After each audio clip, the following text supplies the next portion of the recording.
வணக்கம் தோழர்களே.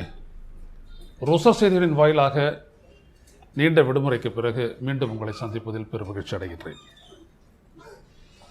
மிக மிக அதிர்ச்சி தரக்கூடிய ஒரு உண்மையை வெளியிட்டிருக்கின்றார் பிவிஆர் சுப்பிரமணியம். திட்ட கமிஷனை நீக்கிவிட்டு அதற்கு பதிலாக நிதி ஆயோக் என்று சொல்லக்கூடிய national institute for transforming India என்கின்ற அமைப்பினுடைய சிஇஓவாக இருந்தவர் இந்த பிவிஆர் சுப்பிரமணியம். இவர் centre for social and economic progress CSEP எனும் அமைப்பு நடத்திய ஒரு ஆண்டு விழாவில் அவர் ஆற்றிய உரை இன்றைக்கு நாடு முழுவதும் ஒரு பெரிய சர்ச்சையாக இருக்கிறது. அவர் 2 விடயங்களை சொல்லியிருக்கின்றார். அவர் சொன்ன விடயங்கள் எல்லாம், அந்த செமினாரில் அவர் பேசியதெல்லாம் யூடியூபில் வந்திருக்கிறது. உடனே அதை பற்றி தெரிந்தவுடன் மோடி அரசு அந்த வீடியோவையே நீக்கிவிட்டது. எனவே நாம் சில பத்திரிகைகளில் வந்த அந்த தகவலை வைத்துத்தான் பேச வேண்டியது இருக்கிறது.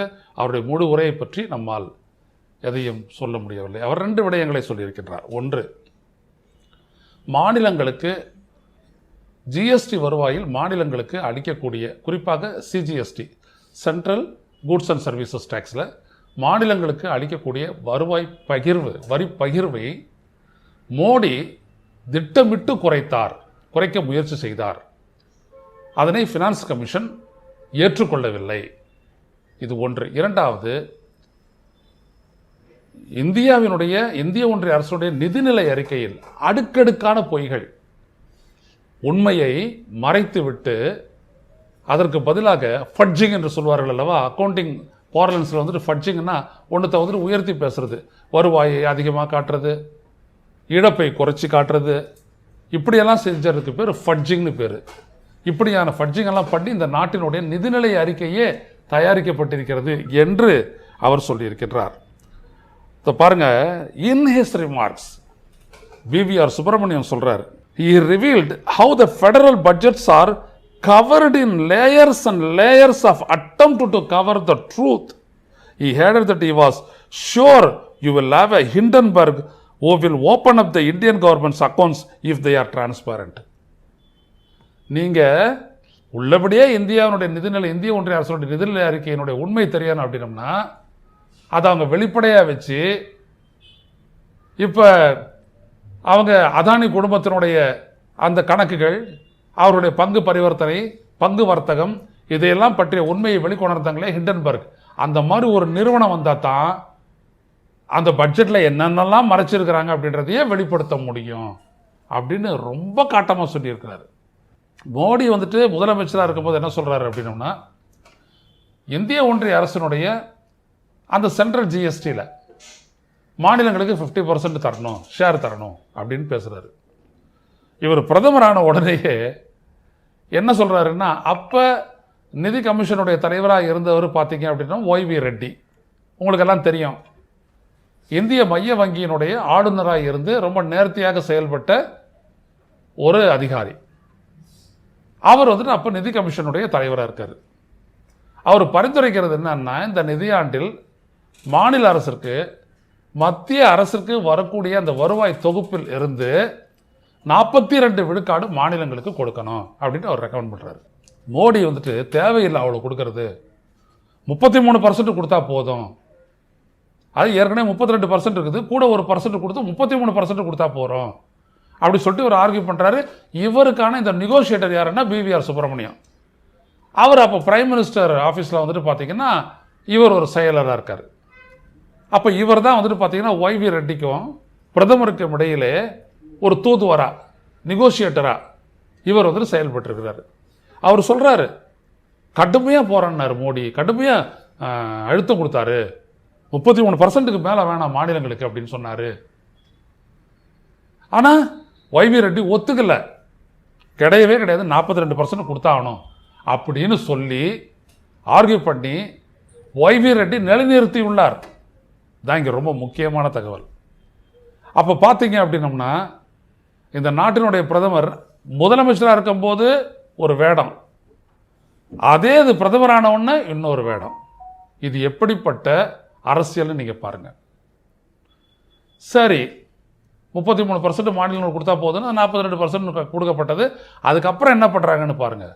2 விதமான வழிகளில் வந்துட்டு மாநில அரசுக்கு கொடுக்கக்கூடிய அந்த ஷேரை வரி எடுத்துக்காட்டா நீங்கள் வந்துட்டு பெட்ரோல், டீசல், சமையல் எரிவாயு இதுக்கெல்லாம் வந்துட்டு போடக்கூடிய அந்த டாக்ஸஸ் இருக்கு இல்லைங்களா, உற்பத்தி வரி உள்ளிட்டவற்றை என்ன பண்ணுறாங்க, ஸ்ப்ளிட் பண்ணுறாங்க. பண்ணி அதில் வந்துட்டு செஸ் அப்படின்னு ஒன்றத்தை தனியாக பிரிக்கிறாங்க. சர்சார்ஜ் மிகை வரி அது தனியாக பிரிக்கிறாங்க. இந்த செஸ் மிகை வரி இது ரெண்டும் பார்த்தீங்க அப்படின்னோம்னா நீங்கள் மாநிலங்களுக்கு பங்கு கொடுக்க வேணாம். ஸோ 4,86,000 கோடி ஒரு ஆண்டில் அந்த நேரத்தில் பெட்ரோல், டீசல், எரிவாயிலிருந்து வந்த வருவாய் அதாவது உற்பத்தி வரி மற்ற வரிகள் எல்லாம் சேர்த்து வந்த வருவாயில் மிகப்பெரிய அளவிற்கு மாநிலங்களுக்கு கொடுக்கக்கூடிய பங்கு குறைக்கப்பட்டு செஸ் என்று சொல்லியும் சர்சார்ஜ் என்று சொல்லியும் இந்திய ஒன்றிய அரசுக்கே கொண்டு போயிடுறாங்க. இதுதான் மோடி அரசு வந்துட்ட உடனே இந்த நாட்டுக்காக செஞ்சது. அப்போ இன்னொரு கேள்வி எழுது இல்லையா, அப்படியெல்லாம் இந்த ஃபண்டை கொண்டு போயிட்டு என்ன செஞ்சாங்க? இதுக்கு முன்னாடி ஒரு தகவல் சொல்லிடுறாங்க. இந்த மாதிரி கடுமையாக ஒய்வி ரெட்டியோட சண்டை போட்டு மாநிலங்களினுடைய இதெல்லாம் குறைக்கணும் அப்படின்னு சொல்லிட்டு சண்டை போட்ட மோடி அவர் ஒத்துக்கலை அப்படின்னு உடனே பார்லிமெண்ட்டில் வந்துட்டு என்ன செய்கிறார் தெரியுங்களா, Modi falsely claimed in Parliament that he welcomed the Finance Commission's recommendations on the tax portions to be allocated to the states. மாநிலங்களுக்கு அளிக்கக்கூடிய வரி பகிர்வு அதிகப்படுத்த வேண்டும் என்று நிதி ஆணையம் செய்த பரிந்துரையை தான் வரவேற்றேன் என்று சொல்லி மோடி சொல்றார். எங்க பார்லிமெண்ட்ல எப்படியாப்பட்ட புழுகறி வரும்னு தெரியுதுங்களா? இது ஒவ்வொரு இடத்துலையும் சரி, இதுதான் உண்மை. மோடி சொல்லக்கூடிய ஸ்டாட்டிஸ்டிக்ஸ், மோடி சொல்றாரு இத்தனை % வளர்ச்சி, மோடி சொல்றாரு இவ்வளவு பேருக்கு குடிநீர் கனெக்ஷன் கொடுத்தாச்சு, மோடி சொல்றாரு இவ்வளவு பேருக்கு வீடு கட்டி கொடுத்துட்டாங்க அப்படின்றாங்களே, அனைத்தும் பார்த்தீங்கன்னா ஸ்டாட்டிஸ்டிக்கல் லைஸ். சரி, விஷயத்துக்கு வரும். இவ்வளோ ஃபண்டு மாநில அரசுக்கு குறைக்கணும்னு சொல்லி குறைச்சி அதை எடுத்துக்கிட்டு என்ன பண்ணாங்கன்னா ஸ்பெண்டிங் ஆன் இன்ஃப்ராஸ்ட்ரக்சர். இந்த இன்ஃப்ராஸ்ட்ரக்சர் ஸ்பெண்டிங்கை வந்துட்டு தாறுமாறாக அதிகப்படுத்துகிறாங்க. ரோடு போடுறது, 6 வழிச்சாலை, 8 வழிச்சாலை, 2 அடுக்கு பாலங்கள், அப்புறம் பார்த்தீங்கன்னா விமான நிலையங்கள் கட்டுறது, அடுத்தபடியாக பார்த்தீங்க அப்படின்னா போர்ட்டெல்லாம் விரிவாக்கம் பண்ணுறது, இப்படி இது எல்லாம் பண்ணுறாரு. யாருடைய பணத்தில்? மக்களினுடைய வரி பணத்தில் கட்டுறாரு. கட்டிட்டு இதை எதுக்கு பயன்படுத்துகிறாங்கன்னா நீங்கள் சொல்லுவீங்க, அப்பா ரோடு போட்டால் நம்மளுக்கு நல்லது தானங்க, விமான நிலையம் விரிவாக்கலாம் நல்லது தானங்க. நம்ம மக்கள் தொகையில் விமானத்தில் பயணம் பண்ணுறவங்க மொத்தமே நீங்கள் பார்த்தீங்கன்னா 2% கூட வராது. சில அல்லது பல லட்சங்கள், அவ்வளோதான் ஒவ்வொரு விமான நிலையத்துலையும். ஆனால் இவர் என்னன்னா அந்த இன்ஃப்ராஸ்ட்ரக்சர் ஸ்பெண்டிங் ஏன் அதை பண்ணுறாரு அப்படின்னம்னா அதுதான் மோடி அரசனுடைய உயிர் நாடி. என்னன்னம்னா கார்ப்பரேட்டுகள் முதலீடு செய்வதற்கு வசதியாக இன்ஃப்ராஸ்ட்ரக்சரை பெருசாக்கணும். எடுத்துக்காட்டா இப்போ பெரிய பெரிய சாலைகள்லாம் போடுறாங்க இல்லையா, மக்களுடைய வரிப்பணத்தில் போடுறாங்க இல்லையா, போட்டுட்டு அதை மெயின்டைன் பண்ணுறதுன்ற சொல்கிற பேரில் வந்துட்டு கார்ப்பரேட்டுகளுக்கு அவங்க வந்துட்டு அங்கே டோல் வச்சு வசூல் பண்ணிக்கிட்டு ஒரு அமௌண்ட்டை எங்களுக்கு கொடுத்துட்டா போதும், மற்றதெல்லாம் நீங்கள் பார்த்துக்குங்க. அதாவது உலகம் ஃபுல்லாக எப்படி நடக்குது அப்படின்னம்னா டோல் பெய்டு ஹைவேன்றது என்ன அப்படின்னம்னா ஒரு தனியார் நிலத்தை கையகப்படுத்தி அதுக்கு வேணால் அரசு உதவலாம், கையகப்படுத்தி அதற்கான காம்பன்சேஷன் கொடுத்து அவனுடைய நிதியில் வந்துட்டு ஃபண்டில் வந்துட்டு ரோடை போட்டு அதில் டோலை கட்டிக்கிட்டு அதில் எவ்வளோ காலம் வசூலிக்கலான்றதை சொல்லிட்டு அதற்கு ஒரு மீட்டரை போட்டு வசூல் பண்ணுவான். இந்த நாட்டில் எப்படினோம்னா இதான் மோடி ஆட்சி. மக்களினுடைய வரிப்பணத்தில் ரோடை போட்டுட்டு ப்ரைவேட்டை கொண்டாந்து நீ வந்துட்டு மெயின்டைன் பண்ணுன்னு சொல்லிட்டு நீ கொள்ளையடிச்சிட்டு போ, எங்களுக்கு ஒரு ஷேரை கொடுத்துரு, இவ்வளவுதான். இதே மாதிரி ஏர்போர்ட்டை கட்டிட்டு அதானிகிட்ட கொடுக்குறது. சரி, அதானிக்கு அதில் அந்த ஏர்போர்ட் மெயின்டெனன்ஸில் அதில் என்ன அனுபவம் இருக்குது? அனுபவம்லாம் தேவையில்லை, கொடு அப்படின்னு சொல்லிட்டு அதுக்குன்னே மாற்றுறாங்க. மாற்றி தான் இன்றைக்கி அதானிக்காக வந்துட்டு எல்லாத்தையும் கொடுத்துட்டாங்கன்னு வச்சுக்கோங்களேன். கொடுத்துக்கிட்டே வராங்க.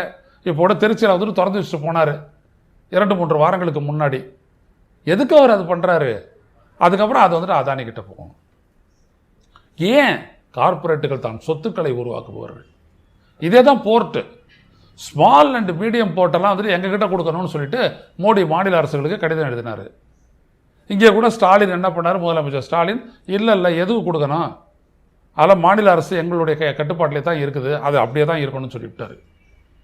ஆனால் அதை முயற்சிக்கிறாங்க. ஏன் அப்படின்னோம்னா, சின்ன போர்ட்டை பெரிய போர்ட்டாக்கி, இப்போ அதானிக்கு கொடுத்துருக்குறாங்களே எண்ணூர் காமராஜர் போர்ட்டை அந்த மாதிரி பெருசாக ஆக்கி அதில் அந்த கார்ப்பரேட்டுகள் லாபம் சம்பாதிக்கிறோம். ஆக கார்ப்பரேட்டுகளுடைய முதலீடுகளுக்கு நல்ல ரிட்டர்ன்ஸ் வருவாய் தருவதற்காக மக்களினுடைய வரிப்பணத்தை மாநிலங்களுக்கு பகிர்ந்தளிப்பதை குறைத்து அதை இன்ஃப்ராஸ்ட்ரக்சர் டெவலப்மெண்ட்னு சொல்லி கட்டமைப்புகளுக்கான செலவு செய்து அவங்கள வளர்க்குறாங்க. இதான் மோடி அரசனுடைய கவர்னிங் மாடல். அதை புரிஞ்சுக்கங்க. ஏன் அயல் நாட்டு சக்திகள் வந்துட்டு மோடியை பார்த்துட்டு ஆஸ்திரேலியாவில் இருக்கிறவங்க வந்துட்டு பாஸ் அப்படின்னு சொல்கிறாங்க அப்படின்னோம்னா, பாஸ் அந்த அளவுக்கு விடுறாரு, கொள்ளையடிக்க விடுறாரு. அங்கே பார்த்தீங்கன்னா கார்மைக்கல் பிளான்ட்லேருந்து நிலக்கரியை வெட்டி 300 கிலோமீட்டருக்கு ரயில் பாதையை போட்டு அதை ஆஸ்திரேலியா துறைமுகத்திலேருந்து கொண்டு வந்துட்டு இங்கே இருக்கக்கூடிய இந்தியாவில் இருக்கக்கூடிய எல்லா துறைமுகங்களுக்கும் வந்துட்டு அவருடைய கப்பல் வரும், நிலக்கரி வரும். அதை எடுத்து அனல் மின் நிலையங்கள் அனைத்தும் குறைஞ்சபட்சம் 30% இறக்குமதி செய்யணும்னு சொல்லி கோல் மினிஸ்ட்ரியிலேருந்து ஒவ்வொரு மினிஸ்ட்ரிக்கும் லெட்ரு. ஏங்க இங்கே தான் இருக்க, அதெல்லாம் வேற. இங்கே கோல் இண்டியா லிமிடெட் வந்துட்டு வெட்டி வைக்கிறதெல்லாம் வேற. நீங்கள் வெளியில இருந்து 30%. ஏன்?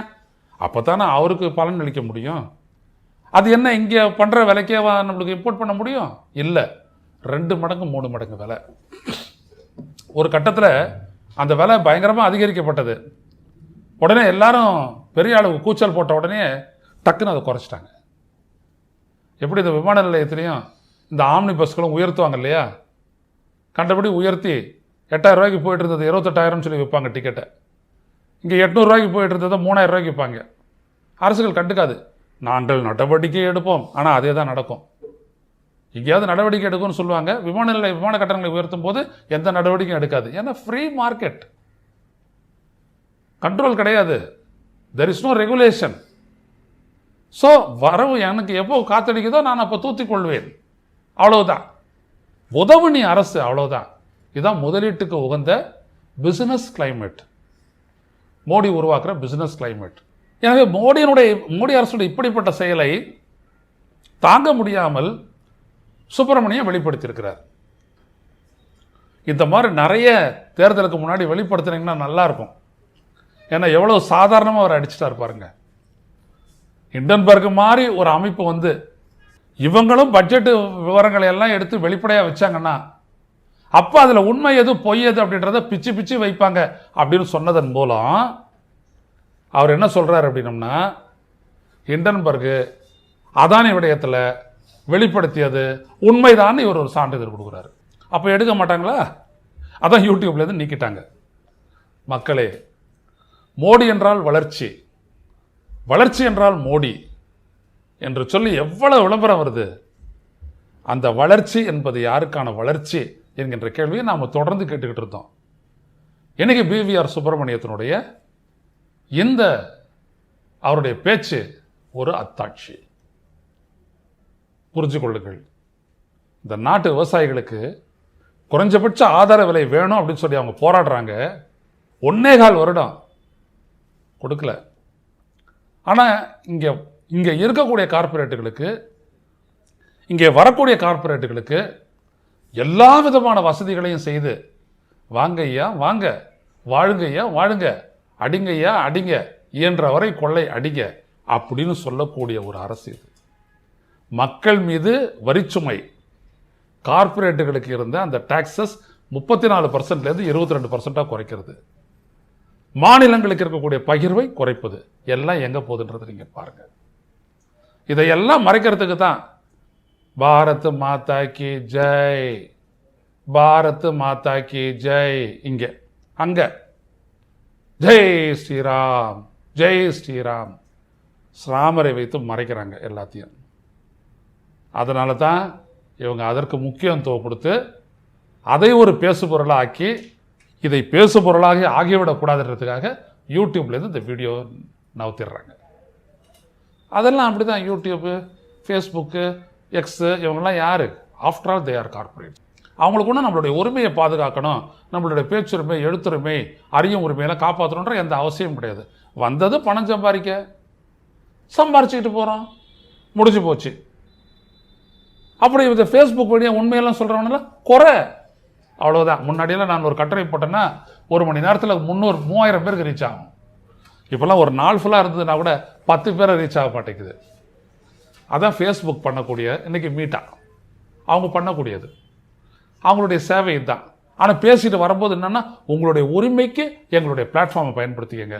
இதுதான் இவர்களுடைய அயோக்கியத்தனம். இதெல்லாம் ஒரு அயோக்கிய பீடம். சங்கர படம் அப்படிலாம் சொல்லிட்டு இருக்காங்களே, மதவாத, அதை நான் குறைச்சி சொல்லலை.